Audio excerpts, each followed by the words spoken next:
Salmo 68, verso 18. Bendito seja o Senhor, que dia a dia leva o nosso fardo. Deus é a nossa salvação. Irmãos, esse salmo, um salmo de Davi, é um salmo que fala a respeito do cuidado de Deus, né, de como Deus cuida, né, dos seus filhos, e aqui como Ele cuida do povo, como Ele cuida, né, das pessoas, né, de Israel individualmente. E esse salmo, que é poético também, é um cântico, ele fala muito a respeito do cuidado de Deus com a gente. Ele revela muito daquilo que Deus faz e de como Deus age quando as adversidades, né, as circunstâncias difíceis surgem nas nossas vidas, né, de quando o fardo, que é o texto que a gente leu aqui no verso 19, né, que o nosso fardo, o texto diz que o Senhor leva o nosso fardo dia a dia, dia a dia. Então, muitas vezes as pessoas acham que o fardo, que a carga, aquilo que pesa sobre os nossos ombros, as dificuldades com que nós passamos, vão ser simplesmente retiradas de nós, né, e vai ser estendido um tapete vermelho na vida do cristão, e quando a gente estiver caminhando, vão ser, né, jogado pétalas de rosas, né, e purpurina e sei lá o que mais, e a nossa vida então vai ser só tranquilidade, alegria e problemas nunca mais, como diz em uma certa canção, e a gente sai vitorioso, né, externamente, sem que nada possa nos atingir. Mas o texto está dizendo que esse Senhor bendito, que é o Deus da nossa salvação, Ele nos socorre dia a dia. E Ele leva o nosso fardo junto conosco. Então, se é dia a dia, não é algo que Ele vem e tira e fala, vai meu filho. Não, é dia a dia, Ele chega, bota a mão junto contigo e vai caminhando junto com você, carregando esse fardo, levando esse fardo. E este salmo vai dizer de que forma também o Senhor faz isso. Como o Senhor te ajuda, como o Senhor leva esse fardo com você, como o Senhor te ajuda na hora que a carga pesa nos teus ombros, né? O que Ele faz? E primeira dica, digamos assim, está lá no verso 35. Nós vamos ver vários versos, né? Não vou ler o salmo todo, que ele é extenso, mas nós vamos ver vários versos aí. O verso 35 diz assim: ó Deus, Tu és tremendo nos Teus santuários. O Deus de Israel, Ele dá força e poder ao seu povo. Bendito seja Deus. Então, como é que o Senhor faz? Ele dá força e poder ao seu povo. Quando as lutas vêm, as dificuldades, sejam elas quais forem, o Senhor entra com a gente na luta, entra com a gente na batalha, nos dando força e poder. Ele não nos tira de cena, Ele não nos livra de passar por aquela luta, por aquela situação, mas Ele dá força e poder para que nós possamos superar, para que nós possamos avançar junto dEle, com a força e o poder dEle, né? E não simplesmente retira todas as circunstâncias difíceis da nossa vida, tudo aquilo que se apresenta a qualquer homem, a qualquer mulher, mas Ele nos dá força e poder para passar por aquilo. E aí a gente vê aí também no verso 7 e 8, o salmista dizendo como Deus fez isso na história, né? Ao saíres, ó Deus, verso 7, à frente do teu povo, ao avançares pelo deserto, tremeu a terra, também os céus gotejaram a presença de Deus. Então o Senhor, na hora da dificuldade, quando Israel estava diante lá do Egito, que é o que o salmista está trazendo aqui, a nação mais poderosa da terra naquela época, um poder bélico insuperável até então, e um bando de escravos sem nenhuma arma, sem nenhuma experiência de guerra, de luta, e então o Senhor avança e supre o povo. Se for preciso tremer a terra treme, se for preciso cair chuva, gotejar dos céus, goteja, mas quando é que isso acontece? Que é algo de tremendo aqui nesse texto, no verso 8, a presença de Deus. O próprio Sinai se abalou na presença de Deus, do nosso Deus de Israel. Quando nós estamos na presença de Deus, as ferramentas de Deus, o poder de Deus, a força de Deus se faz presente. E aí o que tiver que acontecer, vai acontecer para nos socorrer. para nos ajudar, para nos dar força. Mas o texto diz que estas coisas acontecem à presença de Deus. Não é algo que acontece porque você merece, porque você precisa, ou porque você clama, simplesmente, mas é porque você anda à presença de Deus. Porque você busca a presença de Deus, porque Deus está contigo lado a lado, porque tem gente que busca Deus somente na hora do desespero. Aí quer Deus, eu quero Deus, eu preciso de Deus. E o texto vai dizendo que a presença de Deus, as coisas acontecem. Então o Senhor supre, como diz o verso 9, copiosa chuva derramaste, ó Deus, para a tua herança, quando já ela estava exausta, tu a restabeleceste. A Palestina é um deserto, mas quando a terra estava quase sem forças, então vem a chuva de Deus, a copiosa chuva de Deus. Mas a terra precisou chegar quase à exaustão, como nas nossas vidas muitas vezes. Às vezes a gente precisa chegar quase à exaustão, para que então venha o suprimento de Deus, para que Deus venha em socorro. Mas por que precisa chegar à exaustão? Para que você possa aprender que não foi a tua mão que fez, para que você possa aprender que Deus está cuidando de você, para que Deus possa ensinar você a viver pela fé. E a gente só desenvolve fé, a gente só aprende as coisas de Deus quando a gente precisa chegar no limite. Do contrário, a gente acha que foi a gente que resolveu. Se as coisas vêm, de maneira muito fácil, muito simples, a nossa grande tendência de todos nós é achar que foi a gente mesmo que fez. Eu resolvi, eu tive habilidade, eu tive força, eu tive sabedoria, eu tive discernimento, eu fiz, fui eu. Agora, quando você chega à exaustão e você não tem mais jeito, agora a vaca foi para o brejo, aí a copiosa chuva de Deus vem para te mostrar que Ele está no controle e no cuidado. Mas esse período da seca, da exaustão, a gente precisa passar. Então, quando a sua conta está lá no negativo, não vai surgir dinheiro lá do nada, não, e vai cair assim, agora acabou, Deus resolveu, não.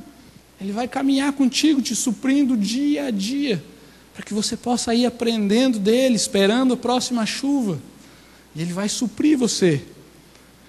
Quando os problemas familiares surgirem e você precisar exercitar o perdão, você vai ter que exercitar perdão e sentar e abrir o coração e chorar e se expor. Deus não vai vir com uma varinha mágica. Muita gente acha que Deus é como uma fada. Então eu quero que os meus desejos e os meus problemas sumam. Então eu clamo e a varinha mágica vem, plum, afuga. E muita gente se esconde na religiosidade, se esconde atrás de um Deus, simplesmente para fugir dos seus problemas.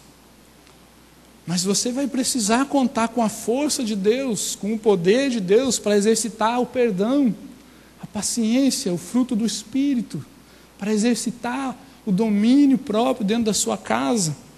Quando o problema de saúde vier, você vai precisar da força de Deus, do poder de Deus, para superar aquilo, para passar por aquilo sem murmuração, sem resmungação, sem desespero, para continuar adorando e louvando o Senhor, ainda que o teu corpo esteja fraco, enfraquecido, sofrendo.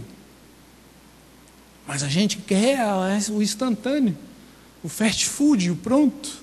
A gente sempre quer aquilo que vem fácil. Mas o texto diz também, no verso 5 e 6, o seguinte: Pai dos órfãos e juiz das viúvas, é Deus em sua santa morada. Deus faz que o solitário more em família, tira os cativos para a prosperidade. Só os rebeldes habitam em terra estéril. Isso é uma das coisas que eu acho mais tremendas de Deus. O que esses 2 versículos aqui dizem.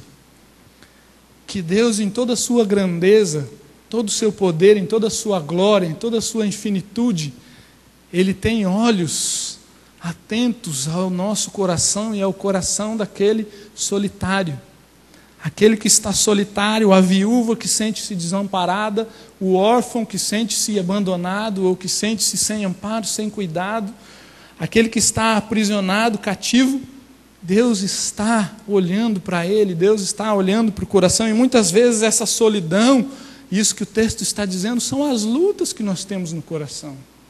Porque muitas vezes você pode ter pessoas ao seu redor, você pode ter amigos, filhos, marido, mulher, esposa, mas dentro do seu coração se abate uma solidão, sentimentos que você luta lá dentro e só você sabe, que te angustiam, que te entristecem, que te fazem, muitas vezes entrar à beira do desespero. E o texto diz que o Senhor está olhando e como um pai, Ele está cuidando de você, abraçando você, Ele está ali te pegando no colo, Ele está te fazendo companhia, querendo tratar do seu coração. Ele entende a sua fraqueza, Ele entende o seu sentimento de desamparo, Ele entende a necessidade. O texto diz que Ele age como um juiz para com a viúva, que precisa de alguém que zele, que cuide por ela.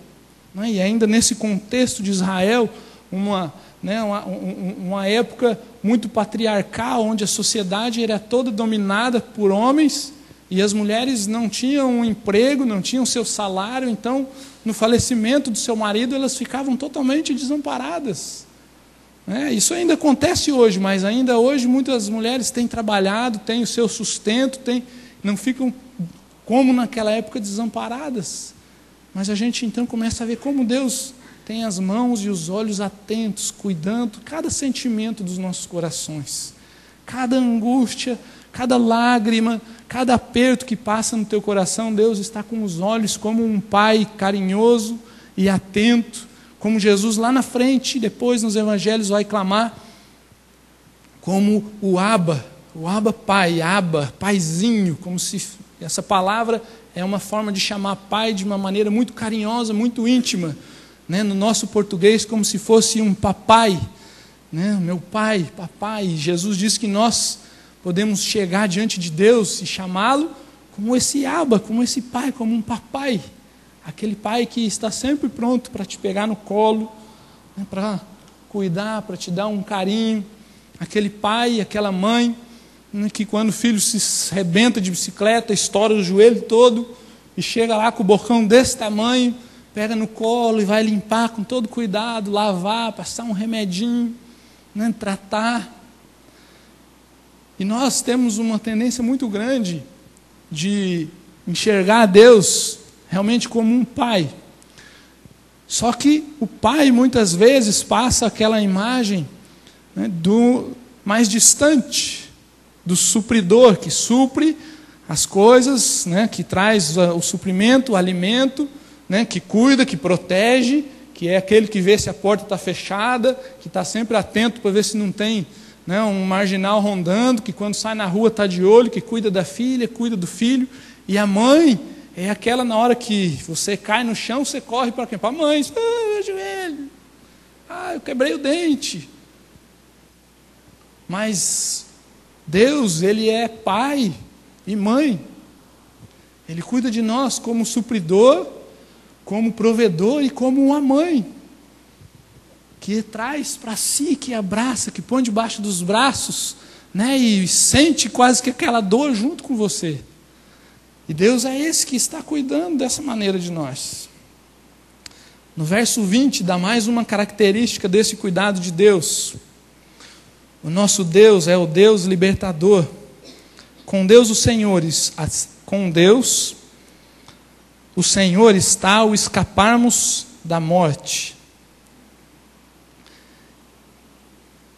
Quando a sombra da morte, como diz o Salmo 23, o vale da sombra da morte, como a morte de alguma forma faz parte da nossa vida, e a morte é algo inevitável tanto para nós quanto para aqueles que nos cercam.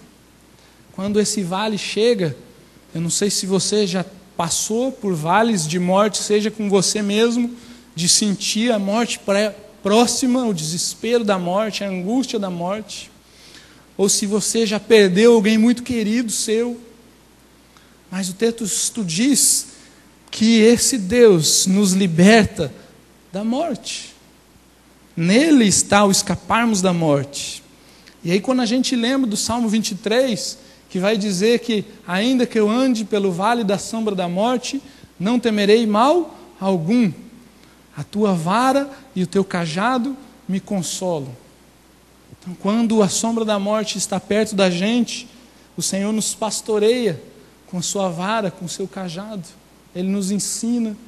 Ele vem não só com a força, não só com o poder, mas Ele vem com esse carinho consolador de pai, de mãe. E Ele vem também como um pastor que cuida, que traz, que consola. E a gente vai vendo isso tudo depois nos evangelhos, em Atos, nas cartas, na manifestação do Espírito Santo, de consolar, de cuidar, de exercer todo esse cuidado pelo seu povo. E a gente não pode esquecer que essa libertação e esse escapar da morte passa pela obra do Senhor Jesus, quando foi à cruz, por nós, nos livrar da morte, porque Ele não ficou preso, não à cruz e nem muito menos à sepultura, mas saiu de lá, depois do terceiro dia, ressuscitou e traz a esperança de escaparmos da morte. O Billy Graham, sendo entrevistado, Billy Graham tem mal de Parkinson. Quem não conhece o Billy Graham, um grande evangelista, né, e que já pregou em muitos países, né, reconhecido como um homem de Deus, que levou, né, como um instrumento de Deus muitas pessoas ao Senhor Jesus, e ele tem mal de Parkinson, já está bem avançado em idade, e ele dando uma entrevista, o repórter então pergunta para ele como ele se sentia tendo uma vida toda tão agitada, uma vida toda sem parada, viajando o mundo todo, pregando, participando de várias convenções e várias cruzadas evangelísticas, agora limitado pelo Parkinson, tendo que, né, limitar a sua vida a poucos eventos, a algo mais pacato. E ele responde que ele só não pode perder aquilo que é o foco da vida dele, a missão que o Senhor deu a ele, que é pregar o Evangelho. Sim, com Parkinson ou sem Parkinson, a minha missão e o Senhor que eu creio continua o mesmo. Então, mesmo quando a morte vai chegando perto de mim e eu sinto que ela está próxima, eu simplesmente consigo pensar que eu preciso continuar falando de Jesus, porque quando eu olho para a minha morte, eu vejo o Senhor vindo me tomar e me levando para a sua glória. E eu sei que já escapei dessa morte, ainda que passe por ela fisicamente. Mas por fim, o verso 18 nos traz uma mensagem que nós precisamos, nesse tempo, urgentemente resgatar. O verso 18 diz o seguinte: subiste às alturas, levaste cativo o cativeiro, recebeste homens por dádivas, até mesmo rebeldes. Nesse contexto do Salmo, Davi aqui está lembrando das suas muitas vitórias. A gente precisa lembrar que Davi era um rei, um general, alguém que estava nas batalhas, um rei de muitas guerras, e ele está então lembrando das suas vitórias e lembrando dos vitoriosos fazendo o seu desfile, voltando, e esses homens vitoriosos recebiam dádivas do povo e entregavam dádivas, presentes ao povo, quando voltavam à cidade. Mas é interessante como Paulo interpreta esse texto, lá em Efésios capítulo 4. Paulo cita esse texto, Efésios 4, 7. E a graça foi concedida a cada um de nós, segundo a proporção do dom de Cristo. Por isso diz: quando ele subiu às alturas, levou cativo o cativeiro e concedeu dons aos homens. Ora, que quer dizer subiu, senão que também havia descido até as regiões inferiores da terra? Aquele que desceu é também o mesmo que subiu acima de todos os céus para encher todas as coisas. E ele mesmo concedeu uns para apóstolos, outros para profetas, outros para evangelistas e outros para pastores e mestres, com vistas ao aperfeiçoamento dos santos, para o desempenho do seu serviço, para a edificação do corpo de Cristo, até que todos cheguemos à unidade da fé e do pleno conhecimento do Filho de Deus, a perfeita varonilidade, à medida da estatura da plenitude de Cristo, para que não mais sejamos como meninos, agitados de um lado para o outro e levados ao redor por todo o vento de doutrina, pela artimanha dos homens, pela astúcia com que induzem ao erro, mas, seguindo a verdade em amor, cresçamos em tudo naquele que é a cabeça, Cristo, de quem todo o corpo, bem ajustado e consolidado pelo auxílio de toda a junta, segundo a justa cooperação de cada parte, efetua o seu próprio aumento para edificação de si mesmo em amor. Então, o que Paulo está dizendo aqui? Que aquele que levou cativo o cativeiro, levou aquilo que nos escravizava, que nos punha cativo, ele levou, e ele deu o que aos homens? Dádivas, dons. E ele cita alguns dos dons, e ele vai dizer para que servem esses dons, que é para a edificação do corpo de Cristo, para o crescimento do corpo de Cristo, para a unidade do corpo de Cristo, crescimento em amor, para que a gente chegue à perfeita estatura e varonilidade de Cristo. E o que isso quer dizer? Quer dizer que as ferramentas que o Senhor está dispondo hoje, para que nós possamos passar por todas essas lutas que nós passamos, e todos nós passamos em algum momento das nossas vidas, sejam elas físicas, com problemas financeiros, problemas emocionais, se elas forem lá dentro no seu íntimo, se elas forem problemas relacionais, problemas familiares, seja o que abate os nossos corações, as ferramentas que o Senhor hoje concede para que a gente possa estar suprido da força e do poder de Deus, é o seu corpo, é a sua igreja, é a dádiva que Ele deu aos homens, os dons que foram derramados sobre todos nós os que cremos. E como nós temos agido como corpo em socorro aos nossos irmãos? Será que nós estamos atentos e unidos a ponto de sentirmos o sofrimento um do outro, a sentir como Deus sente? Porque se a gente é um, a gente sente o que o outro sente. A gente tem compaixão.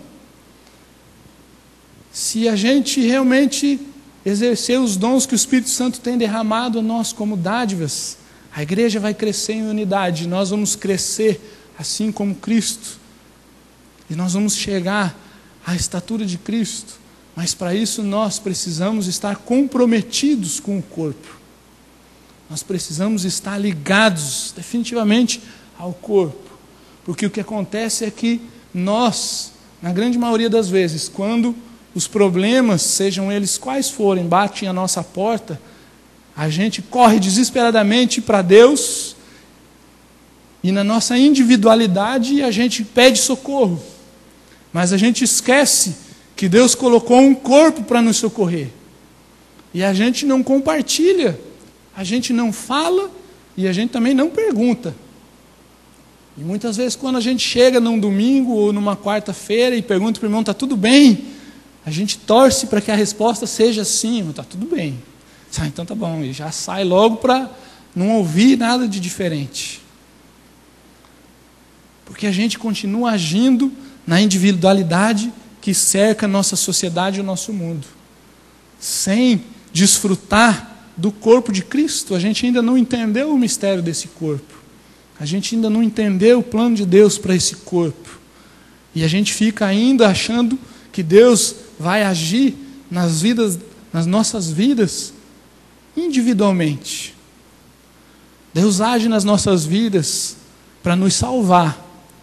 E a salvação é individual, mas se você olhar todo o contexto bíblico, seja do Antigo ou do Novo Testamento, as ferramentas de Deus agem sempre no meio do seu povo.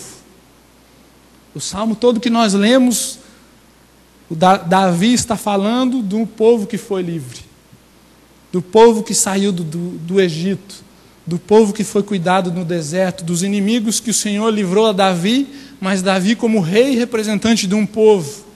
E aí quando a gente vem para o Novo Testamento, é a igreja, corpo de Cristo. Ele que levou cativo o cativeiro, e Ele que deu esse corpo para a gente agir. Eu quero encerrar orando, mas eu queria que você também orasse. E que você primeiramente se apresentasse diante de Deus, pedindo que Ele te socorra, não nos teus problemas e nas tuas angústias, mas para que primeiro Ele possa fazer com que você verdadeiramente seja parte desse corpo que socorre, que está disponível e comprometido a socorrer, a estender a mão, a abraçar, a chorar junto, a orar junto, a meter a mão no bolso se for preciso, a trazer para dentro de casa, né? A ouvir, emprestar o seu ouvido. Mas também que você chegue diante do Senhor, apresentando a Ele as suas angústias, aquilo que talvez hoje no seu coração esteja pesando, e que você possa permitir que Ele carregue isso para você, e que você fique somente com a carga e o jugo de Cristo, que é leve e suave, e que Ele possa tratar de você. Mas lembre-se, não se esconda.